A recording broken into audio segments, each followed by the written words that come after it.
CBC Vancouver News. We'll start with that horrific mass shooting in Texas, but here are some of our other stories. At least 2 to 3 staff out at each restaurant kind of constantly. Why the province isn't bringing back COVID restrictions as the virus creates staffing shortages for businesses. And Headley frontman Jacob Hogart takes the stand in his sex assault trial, denying the accusations. Sweeping changes to hunting regulations, which will affect thousands of British Columbians. Plus, a contentious change to the way moose and caribou are hunted in BC, why some are supportive and others firmly opposed. This is CBC Vancouver News.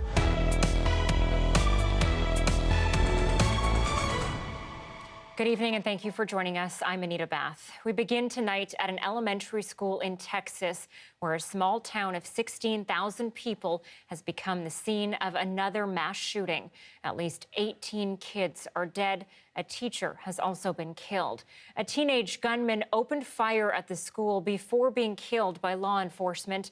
Dan Burrett is here live with the latest on this tragedy. Dan, can you take us through what happened? Anita, it started just after 11:30 this morning in Uvalde, Texas. It's a small community, as you can see, about 130 kilometers west of San Antonio. Authorities say an 18-year-old man entered Robb Elementary School with a handgun and possibly a rifle and opened fire. Right now, we know at least 18 students and 3 adults have been killed. It's not yet clear if that includes the shooter who was shot dead by Border Patrol officers. The governor has identified the shooter as Salvador Ramos, who's believed to have acted alone. Robb Elementary has about 600 students in grades 2, 3, and 4. We don't know how many more people are hurt tonight, though 2 police officers who were wounded are expected to live. Parents and loved ones quickly went to the school, naturally trying to get more information about their children. And the district superintendent says the school year, which was about to end, is now done. Grief counselors will be ready to help students, staff, and others who need it. U.S. President Joe Biden, who himself has lost 2 children, spoke a short time ago. He notes mass shootings do not happen like this in other countries. To lose a child is like having a piece of your soul ripped away. There's a hollowness in your chest. You feel like you're being sucked into it and never going to be able to get out. Suffocating. It's never quite the same. Biden also asked, when in God's name are we going to stand up to the gun lobby before listing off other mass shootings in the U.S., Anita?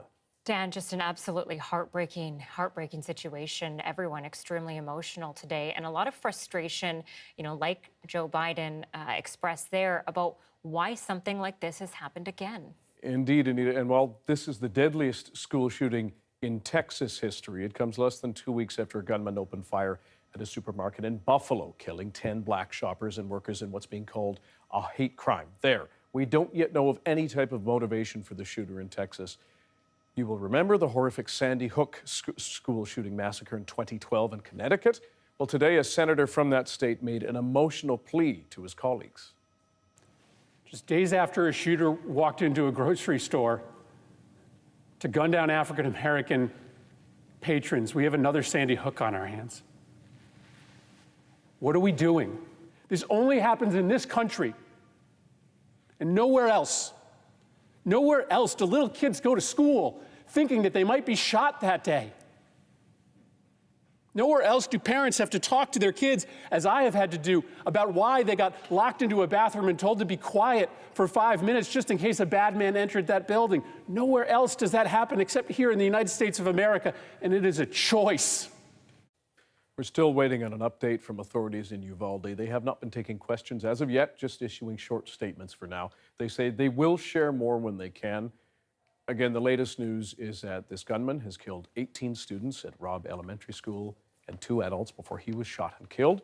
We'll bring you updates as we get them, and we'll have the latest on our late news tonight after the National. Anita. All right, Dan Burrett on another tragedy in the U.S. Thank you, Dan.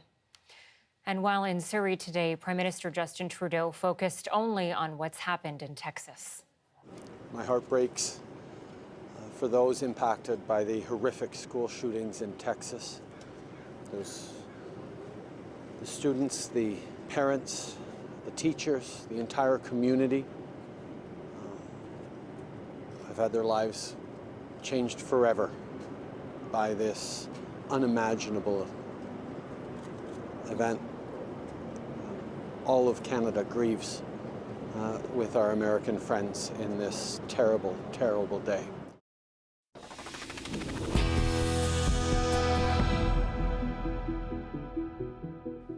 To other news now, Victoria International Airport remains closed to all commercial flights at this hour as police respond to a suspicious package brought in by a passenger at check-in.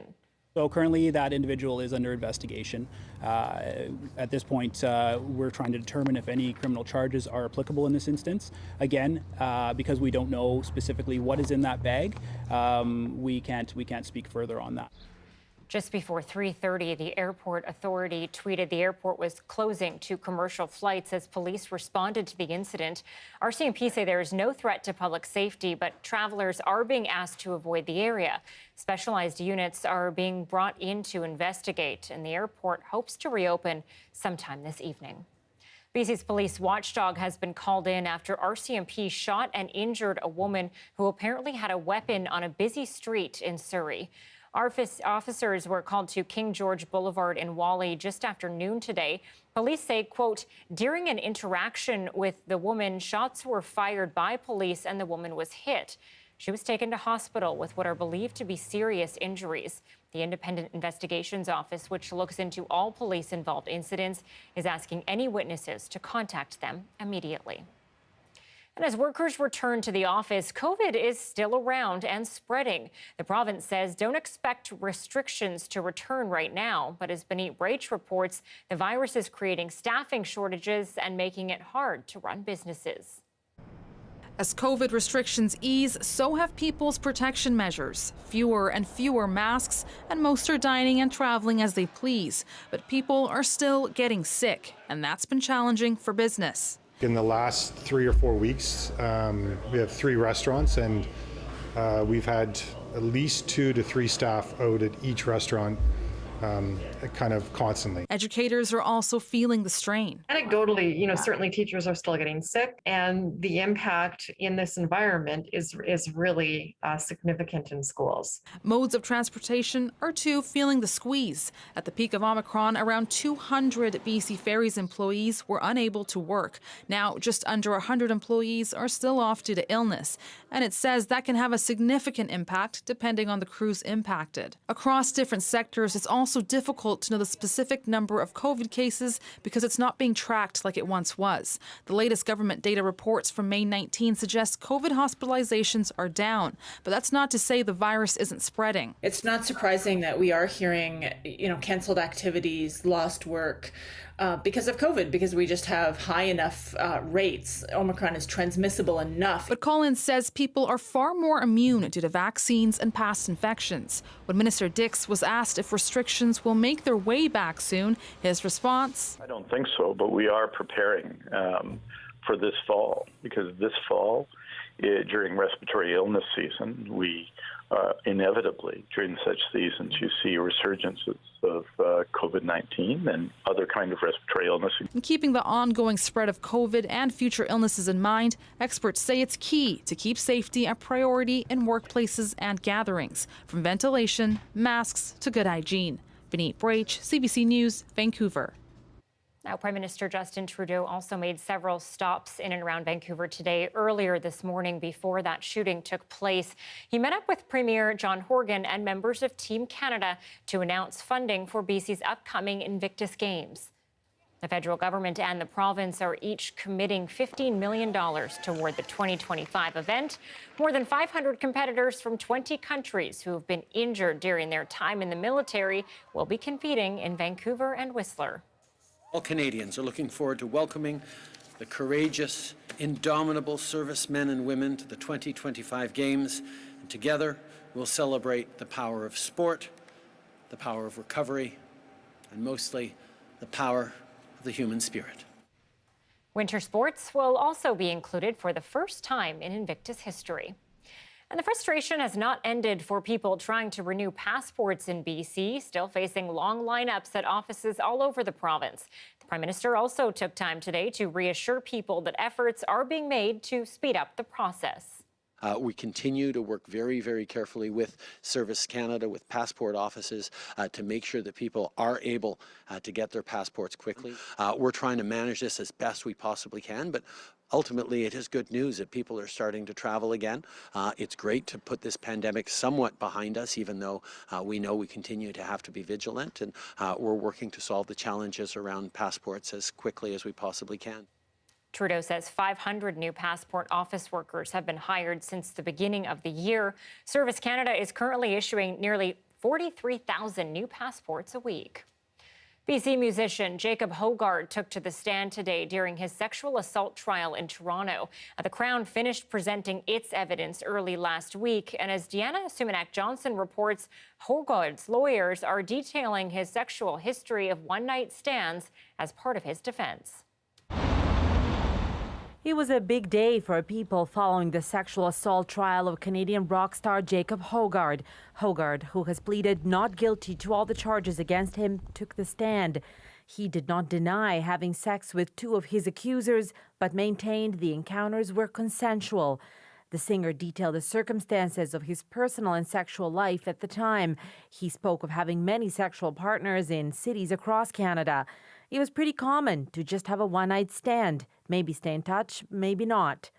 The two complainants said encounters with Hogart degraded them and caused physical injuries, but Hogart denied hurting them and said all sexual acts were agreed upon in advance. He said that includes what happened between him and the first complainant, who was 16 at the time of the alleged sexual assault. Defense: did you ever touch her sexually without her consent? Hogart: no. How old was she when the two of you had sex? She was 16. Hogart acknowledged he generally enjoyed some of the sexual acts his complainants described, like spitting on his partners and calling them whores and sluts during sex. He also admitted to telling then-teen accuser that he loved her, but not meaning it. An accused who's willing to acknowledge, I wasn't the best person, I made mistakes, that can be quite effective, actually. The cross-examination of Hogart by the Crown prosecutors took up much of this afternoon and will continue tomorrow. Also, the driver who drove Hogart's first accuser from her hometown to the singer's Toronto hotel will take the stand. Deanna Sumanak-Johnson, CBC News, Toronto. Divisive hunting regulations are coming to one of BC's premier backcountry destinations, the Peace Region. Leaders say the changes will advance reconciliation with local First Nations. But as John Hernandez reports, hunting advocacy groups say the move does little to solve the biggest problem in the area: habitat loss. Across the hundreds of lakes and seemingly endless forests, BC's Peace Region has long been known as the place to hunt and fish. But the rules won't be the same this season. In the Peace Region, where, essentially we have 22% of the province, we're seeing wide, ranging, sweeping changes to hunting regulations, which will affect thousands of British Columbians. Despite stable populations, the moose hunting season will be shortened and the number of permits reduced. The caribou hunt will be closed altogether.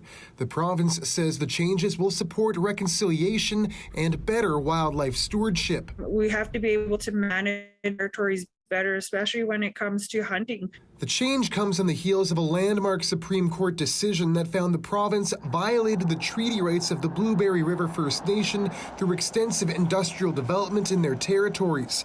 The ruling said the province failed to maintain the nation's rights to hunt, fish, and trap without interference. Chief Judy Desjardins says the new hunting rules will give the nation greater autonomy. We haven't been able to practice our own way of life, so First Nations have to do what First Nations have to do, and that's protect the treaty rights. But hunting advocates say the new rules go too far in applying to the entirety of the vast Peace Region, and that they do little to address the main issue in the court ruling, namely the cumulative effects of logging, oil and gas, and projects like Site C on wildlife habitat. The province has, nuked significant parts of the landscape in the Peace. And that is what the court case said. The court case said you need to address these cumulative effects, And instead, the province has taken this brush and painted it across the whole northeast corner of the province and said, okay, we're going to fix this by changing the hunting regulations. That does not fix cumulative effects. This is not written in stone. The new rules will be up for review once the season is over. John Hernandez, CBC News, Vancouver. Shining a light on a seldom talked about part of Canadian history. How is Vernon, a mural there, is bringing attention to Ukrainian internment camps next.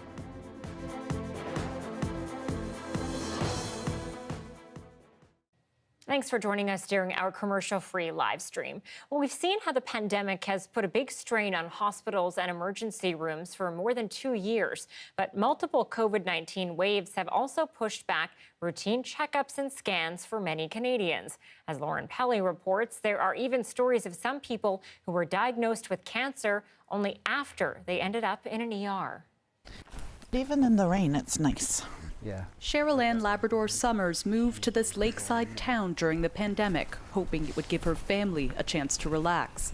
But as the months passed in 2020, the 48-year-old started to worry about strange and concerning stomach cramps. Next thing I knew, I started getting a distended stomach. And I looked about 9 months pregnant, and I thought, something's not right here. Cheryl Ann's family doctor's office was closed because of COVID, and another clinic would only talk to her by phone.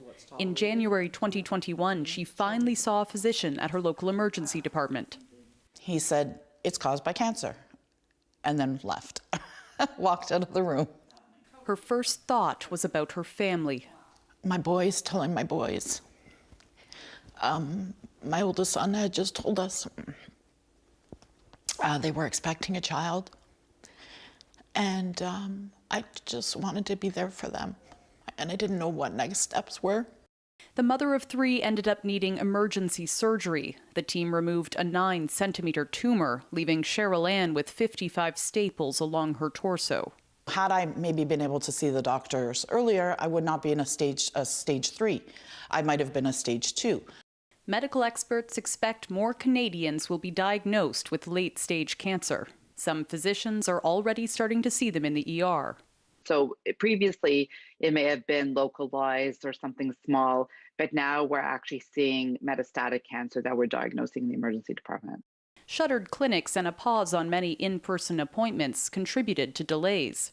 One review of Ontario's breast, lung, colon, and cervical cancer screening programs also showed that in 2020, there were nearly 1 million fewer screening tests than the year before. And when people are waiting for a diagnosis or for treatment, this has been associated with increased risks of advanced stage and worse survival.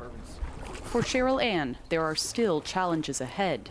A screening after her surgery and chemotherapy found more cancer. You know, I think I have it together most days, and then this happens, and maybe it's not so together. Lauren Pelly, CBC News, Toronto.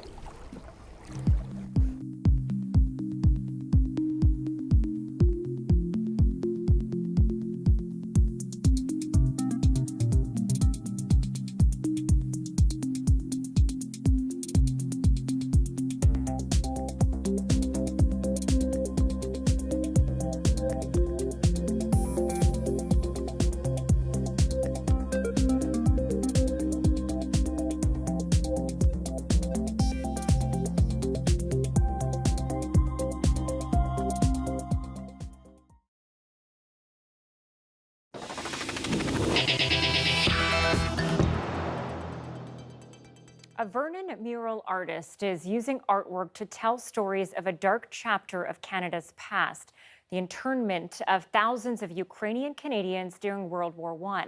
As Brady Strachan reports, Michelle Lowry's great-uncle was detained in the camps and then he disappeared. This is where the camps were. Michelle Lockery points out across the green grass of this high school soccer field in Vernon. A century ago, hundreds of Eastern European immigrants were detained here during World War I. 500 people were interned right here, women and children. Lockery says it's a story that many people are unaware of. Through her mural artwork, she's trying to change that. The color I chose was purple to show the coldness. This mural in Vernon tells the story of Ukrainian Canadians who were interned in the camps. They came to Canada on the government's offer of land and a promise of freedom. But with the beginning of the First World War, they were stigmatized as enemy aliens.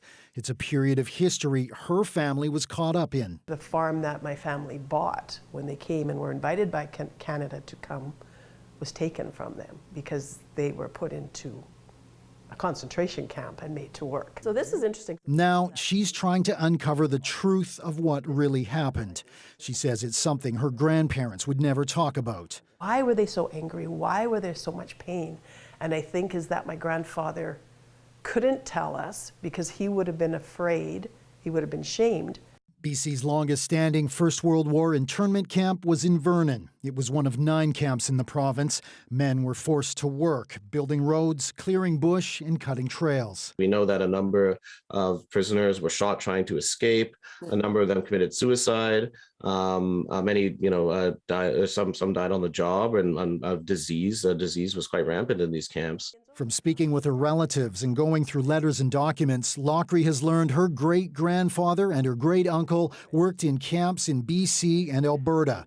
Lockery's great-uncle Stephen is listed as prisoner 47 on a camp roll call document. Okay, so this is Stephen. Supposedly the story goes the last time anybody's seen him. After being sent to a work camp in Alberta, he disappeared. Lockery's grandfather spent the rest of his life trying to find him, to no avail. It's a satellite dish. It's a real satellite. Now, his granddaughter hopes her artwork will prompt discussion about this chapter in Canadian history. Brady Strachan, CBC News, Vernon. And as the siege on Ukraine hits day 90, Canada is donating almost $100 million more in military aid. At the same time, Russia is accused of using food as a weapon by blocking Ukrainian grain shipments. As Briar Stewart reports, the move may be threatening global food security. This granary north of Kiev reopened last month after Russian troops pulled out of this area, but plenty has been left behind, drastically affecting production. Some fields can't be used until they're cleared and demined. Further south, Ukrainian officials say this grain depot came under direct attack by Russian forces. European officials believe it's part of a strategy to weaponize the food supply. The Kremlin's army is confiscating grain stocks and machinery. For some, this brought back memories from a dark past, the times of the Soviets, crop seizures, and the devastating famine of the 1930s. These satellite images, which were taken last week over Crimea, purport to show Russian ships being loaded with grain. Ukraine accuses Russia of stealing it from the regions it's invaded. The country's Black Sea ports have been blockaded for 3 months, creating a food crisis for some of the world's most vulnerable countries in Africa and the Middle East. The World Food Program gets 50% of its grain from Ukraine, and the country is also a major exporter of sunflower oil. To keep the ports closed, as the harvest season is now coming in Ukraine in July and August, it means a declaration of war on global food security. European officials say they want to talk to Russia about opening up the ports, but there are few fruitful negotiations these days. Russia's military is trying to encircle Ukrainian troops in the eastern part of the country. A bombardment Ukraine's president has described as a bloodbath. Today marks 3 months since Russia launched its invasion. While the war grinds on, the repercussions of it are being felt around the world. Briar Stewart, CBC News, Lviv.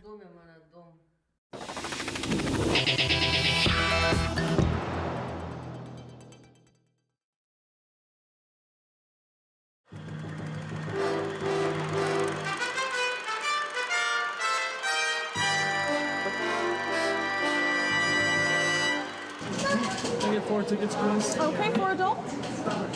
4 adults. 3, 4? Okay, that's $20. And there's just a receipt for you. The price of admission went up today because the aquarium's losing money. Attendance was down 7% last year.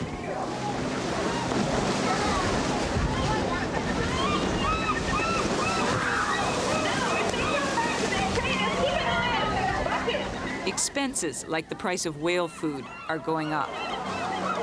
And staff are getting a 4% pay raise. Admission for adults has gone up from $4.50 to $5. Teenagers under 19 from $2.25 to $3.75, and children from $2.25 to $2.50. Kids under 5 still get in for free. It was worth it for us this morning. The kids enjoyed it. We came through with a tour group last night, and it was raining, and we thought it was so nice we wanted to come back today. $5. You gonna go at that price? Possibly not. Why not? It's too dear. Okay, so now it costs you a fin to get into the place. Here's some of what you'll get for your money. You decide if it's worth it.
Hi, I'm Amy Bell, and here's what's in your CBC Vancouver inbox.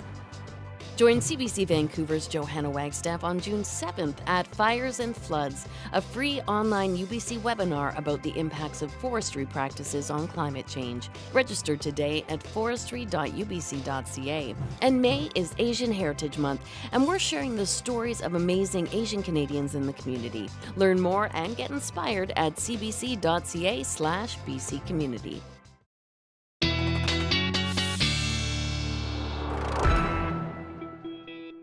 Meteorologist Johanna Wagstaffe joins us now with the forecast. And Joe, I can't even get over how good this weekend was.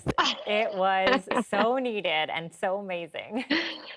I can't even wipe the smile off my face. Yeah, I was enjoying it along with everyone else. It sure felt good to have finally a warm, sunny stretch that lasted more than a day and actually lined up with our weekend. So yes, thank you.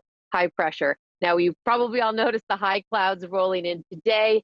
Our pattern is coming to an end, but I still see some sunshine. Take a look at the current temperatures out there right now. 14 at YVR. Seasonals for this time of the year are now 18, and I do see quite a few 18s in our long range, but the door is open to Pacific systems. So we are looking at that rain to move in the next couple of hours for Metro Vancouver. It's mainly an overnight story. I'm pausing this tomorrow afternoon, and that's basically when the rain is done, just picking up 5 to 10 millimeters as this system rolls in. But behind it, there is another one moving in for Thursday. So it's really an every other day we get a system kind of story, and in between, sunshine, and that's showing up in the interior. Kelowna 22 after the overnight rain, 17 in through Cranbrook. Watch for showers up towards Prince George and Fort St. John. So we've got the morning showers in the forecast for Vancouver, afternoon sun. Then the next system rolls out Thursday looking a bit wet, lingering through Friday morning, but some afternoon sun. And at this point, just a few showers on Saturday. Looks like, Anita, we get into another high pressure system for Sunday. So all in all, not a bad spring forecast. Yeah, we just got to get through this week and then some light at the end of the tunnel. We got this. Exactly. Thanks, Joe. You're welcome. All right, a new low-cost bus service is offering to transport passengers across the border with routes from Vancouver to Seattle or Portland at a discounted rate. Flixbus, the German company that bought Greyhound, is offering return fares to Seattle for just under $39. Now, for an extra $1.50, you can even select your seat. Pickup will be at Waterfront Station on Richard Street, and passengers are dropped off in downtown Seattle. The service offers free Wi-Fi, and bikes are allowed as well, as long as they aren't e-bikes. The Portland line launches next Friday. Thanks for being with us tonight on CBC Vancouver News. During hockey playoffs, we're not always on television, but we are always online every weeknight at 6 p.m., YouTube, Facebook, and CBC Gem. We'll see you back here tomorrow.